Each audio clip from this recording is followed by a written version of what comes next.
Kembali di Kompas Siang, Saudara. Majelis Kehormatan Mahkamah Konstitusi menjatuhkan sanksi pemberhentian terhadap Anwar Usman sebagai Ketua MK. Namun pemberhentian ini tidak membuat putusan MK tentang batas usia Capres-Cawapres batal. Panggil pertama kali belum masuk tadi ya. Putusan yang dibacakan Ketua Majelis Kehormatan Mahkamah Konstitusi (MKMK) Jimli Asidiki terkait laporan dari Denny Indrayana dan pelapor lainnya soal putusan Mahkamah Konstitusi terkait batas usia Capres-Cawapres. Dalam putusan ini, Anwar Usman terbukti melakukan pelanggaran etik berat dan melanggar Sabta Karsa Kehakiman. Dan peraturan Mahkamah Konstitusi nomor 1 tahun 2023 tentang Majelis Kehormatan Mahkamah Konstitusi menyatakan hakim terlapor terbukti melakukan pelanggaran berat terhadap kode etik dan perilaku hakim konstitusi sebagaimana tertuang dalam Sabta Karsa Utama, prinsip ketidakberpihakan, prinsip integritas, prinsip kecakapan dan kesetaraan, prinsip independensi, dan prinsip kepantasan dan kesopanan. 2. Menjatuhkan sanksi pemberhentian dari jabatan Ketua Mahkamah Konstitusi kepada hakim terlapor. Sementara itu, anggota Majelis Kehormatan Mahkamah Konstitusi Bintan R. Saragih menyampaikan pendapat berbeda atau dissenting opinion terhadap sanksi yang diberikan kepada Ketua MK Anwar Usman.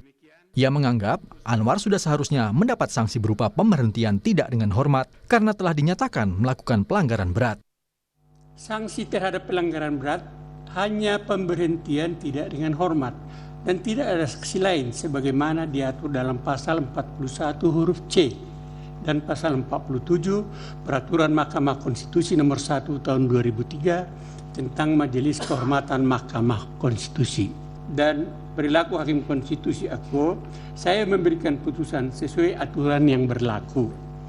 Dan tingkat pelanggaran kode etik yang terjadi dan terbukti yaitu sanksi bagi hakim terlapor berupa pemberhentian tidak dengan hormat sebagai hakim konstitusi, sebagai hakim. Menanggapi putusan ini, tim kampanye nasional Prabowo Gibran menyampaikan hasil putusan Majelis Kehormatan MK tidak berdampak apapun pada keputusan Mahkamah Konstitusi nomor 90 terkait batas usia bagi Capres dan Cawapres pada pemilu 2024. Putusan Majelis Kehormatan MK tidak mempunyai dampak apapun terhadap keputusan Mahkamah Konstitusi nomor 90 yang berkenaan dengan batas usia dan persyaratan calon wakil presiden. Oleh karena itu, pasangan Prabowo Subianto Gibran mendaftar ke KPU secara penuh dan mengikuti proses itu untuk kemudian KPU mengambil keputusan menjadi pasangan yang sah. Tim pemenangan nasional Ganjar Mahfud menghormati putusan MKMK yang menghentikan Anwar Usman dari jabatan Ketua Mahkamah Konstitusi karena dinilai melakukan pelanggaran berat. Meski menghormati hasil putusan, namun TPN Ganjar Mahfud juga berharap Anwar Usman tak hanya diberhentikan sebagai Ketua MK, tapi juga dihentikan sebagai Hakim MK. Namun, TPN juga bersyukur Anwar Usman tidak diperkenankan untuk mengikuti sidang sengketa pemilu. Memulihkan kembali martabat MK sebagai penjaga konstitusi. Kami sebetulnya berharap agar MK memutuskan Ketua MK Anwar Usman bukan hanya diberhentikan sebagai Ketua MK, tetapi diberhentikan juga sebagai Hakim MK. Namun, kami bersyukur bahwa Bapak Anwar Usman dalam kedudukannya sebagai Hakim MK tak diperbolehkan memeriksa perkara pemilu, pilpres dan pilkada di mana di dalamnya ada potensi konflik kepentingan. Sebelumnya, bakal Capres Anies Baswedan percaya dengan objektivitas putusan Majelis Kehormatan Mahkamah Konstitusi. Anies menceritakan pengalamannya saat menjadi Ketua Komite Etik KPK tahun 2013 lalu. Berdasarkan pengalamannya, Anies mengingatkan MK-MK sebagai penjaga etik hakim MK juga harus menjaga etika dalam putusannya. Saya pernah menjadi Ketua Komite Etik KPK. Dari pengalaman itu, saya melihat bekerja di dalam soal etika ini itu harus menjaga etika juga. Kita percayakan kepada majelis kehormatan untuk menuntaskan tugas dengan baik, dan kami percaya bahwa mereka akan menjunjung tinggi etika dan menjunjung tinggi objektivitas. Majelis Kehormatan Mahkamah Konstitusi juga telah membacakan putusan bahwa tidak berhak menilai putusan MK terkait batas usia Capres-Cawapres. Sebab hakim yang kena sanksi administrasi maupun pidana putusnya tidak berlaku di peradilan umum. Norma itu tidak berlaku di Mahkamah Konstitusi, hingga Gibran Rakabuming Raka tetap dapat maju mendampingi Prabowo Subianto di Pilpres mendatang. Tim Liputan, Kompas TV. Untuk mengetahui situasi di Mahkamah Konstitusi pasca putusan Majelis Kehormatan MK, kita sudah terhubung dengan jurnalis Kompas TV, Tifal Solesa di Gedung MK Jakarta. Tifal, bagaimana respons dari Anwar Usman pasca putusan dari MK-MK yang menyebutnya bahwa terbukti melakukan pelanggaran berat atas kasus terkait dengan batas usia Capres-Cawapres. Lalu seperti apa? Dan 2 hari ini merupakan batas pemilihan bagi Ketua MK baru.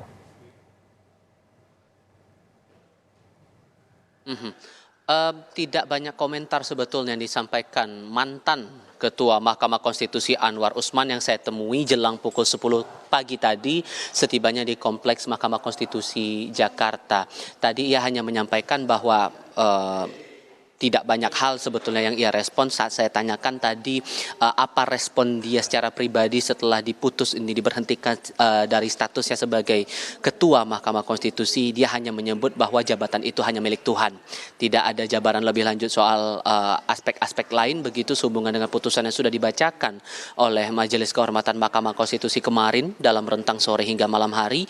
Saat saya tanyakan juga saat itu apakah akan menempuh langkah lain setelah kemudian diputus untuk dipecat sebagai Ketua MK begitu, ia tidak banyak menjelaskan soal itu. Tapi saat saya konfirmasi lagi apakah akan ikut dalam sejumlah agenda persidangan judicial review termasuk ada jadwal untuk gugatan dari Undang-Undang Nomor 7 Tahun 2017 tentang Pemilu, dia juga menyebut bahwa nanti akan mengikuti proses itu, tapi detailnya seperti apa tentu masih akan menunggu jadwalnya nanti saat sidang bakal dimulai, terutama sidang perdana ini akan berlangsung pada pukul 1:30 siang nanti. Saya coba jabarkan dulu atau mengingat lagi untuk putusan yang disampaikan oleh Majelis Kehormatan Mahkamah Konstitusi waktu itu kepada Anwar Usman. Ini dikeluarkan dalam nomor putusan nomor 2 tahun 2023. Ini dijelaskan bahwa selain diberhentikan dari statusnya sebagai Ketua Mahkamah Konstitusi, ia juga salah satunya dari 5 poin putusan itu dilarang untuk terlibat dalam proses pengambilan keputusan untuk sengketa pemilihan umum dan pemilihan kepala daerah selama status aktifnya sebagai hakim konstitusi ini berlaku begitu. Nah, ini juga akan berpengaruh juga pada komposisi hakim konstitusi yang nantinya akan terlibat dalam sengketa ataupun juga mengurusi langsung sengketa pemilu serentak, baik itu pemilihan legislatif, pemilihan presiden serta pemilihan kepala daerah di tahun 2024 mendatang. Nah, selain dari Hakim Konstitusi Anwar Usman, saya tadi pagi juga sempat mencoba untuk meminta keterangan atau respons dari Hakim Konstitusi lain sehubungan dengan jatuhnya sanksi teguran lisan yang diberikan Majelis Kehormatan MK kepada seluruh Hakim Konstitusi. Salah satunya kepada Hakim Konstitusi Manahan Sitompul. Saat saya tanyakan apa responsnya setelah dijatuhi teguran lisan oleh MK karena dianggap membocorkan informasi yang seharusnya rahasia terkait dengan rapat permusyawaratan hakim atas gugatan judicial review syarat Capres-Cawapres, ia hanya mengacungkan jempol dan tidak memberikan keterangan apapun kepada saya waktu itu kira-kira pukul 9:30 pagi waktu Indonesia bagian Barat. Nah, sebagai pengingat juga selain terhadap Anwar Usman, Majelis Kehormatan MK juga melayangkan putusan dengan nomor putusan nomor 5 tahun 2023 kepada 9 anggota Hakim Konstitusi disebutkan bahwa para hakim terlapor secara bersama-sama terbukti melakukan pelanggaran kode etik dan perilaku Hakim Konstitusi, terutama dalam hal ini prinsip kepantasan dan kesopanan sesuai dengan Sabta Karsa Hutama. Pengingat saja bahwa Sabta Karsa Hutama ini adalah bagian pondasi atau bagian dasar dari pelaksanaan kode etik Hakim Konstitusi yang sudah termuat dalam sejumlah peraturan, terutama dalam hal ini peraturan Mahkamah Konstitusi, dengan mengedepankan beberapa prinsip seperti prinsip independensi, ketak berpihakan, integritas, kepantasan dan kesopanan, kesetaraan, serta kecakapan dan kesaksamaan.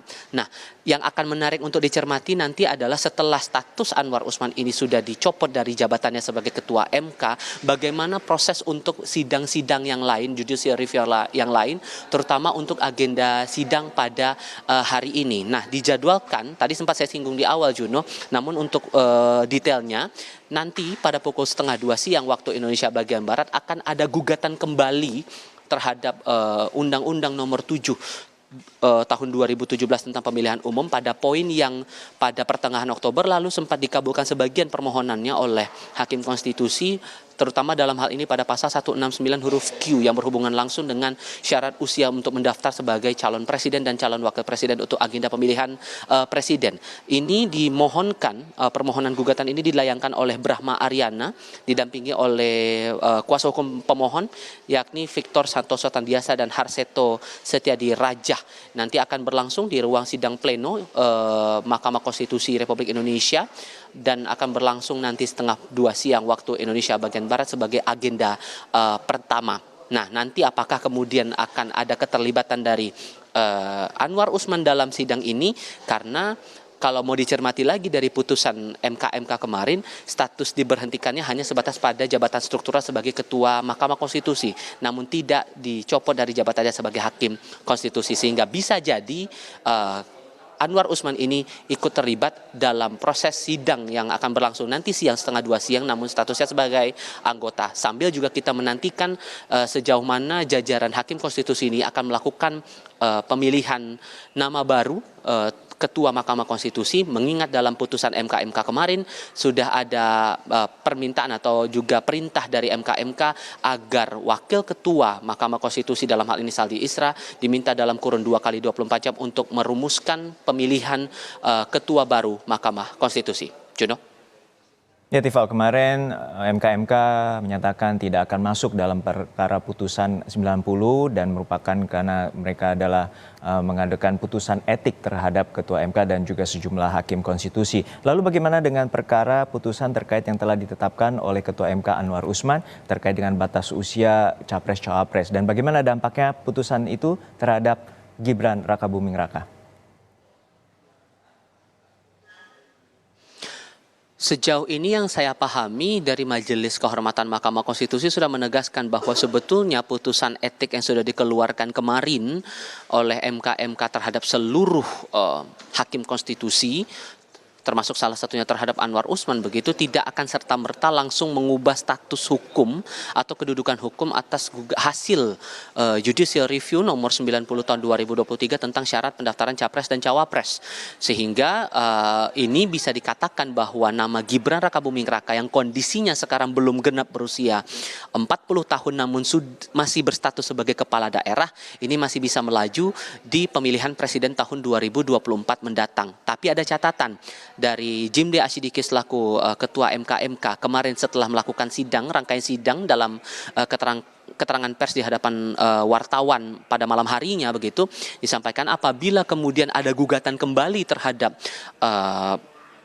Undang-Undang Nomor 7 Tahun 2017 tentang pemilihan umum itu, maka akan berlaku di periode pemilu berikutnya, yakni spesifiknya pada periode pemilu tahun 2029. Nah, yang juga akan menarik dicermati adalah saat ada muncul gugatan kembali terhadap undang-undang yang sama, namun terhadap pemohon yang berbeda yang bakal berlangsung pukul 1:30 siang nanti. Apakah nanti akan ada hal-hal baru yang bakal coba diajukan oleh para pemohon, atau dalam hal ini dari pemohon bersama dengan kuasa hukumnya, atau justru akan menegaskan kembali posisi yang kurang lebih sama dengan gugatan yang sempat dilayangkan pada beberapa bulan yang lalu, yang kemudian putusannya keluar pada pertengahan Oktober 2023 yang lalu. Kita ingat juga waktu itu pada pertengahan Oktober tidak hanya memberikan klausul baru, namun juga ini akan putusan itu juga secara langsung maupun tidak langsung akan berlaku pada pemilihan presiden 2024. Ini bakal menarik untuk dicermati dan bakal kita simak nanti pada pukul 1:30 siang saat sidang perdana untuk permohonan gugatan judicial review Undang-Undang Pemilu ini kembali diajukan untuk pemohon yang berbeda. Juno. Terima kasih atas laporan lengkap Anda, jurnalis Kompas TV Tifal Solesa dari Gedung MK Jakarta.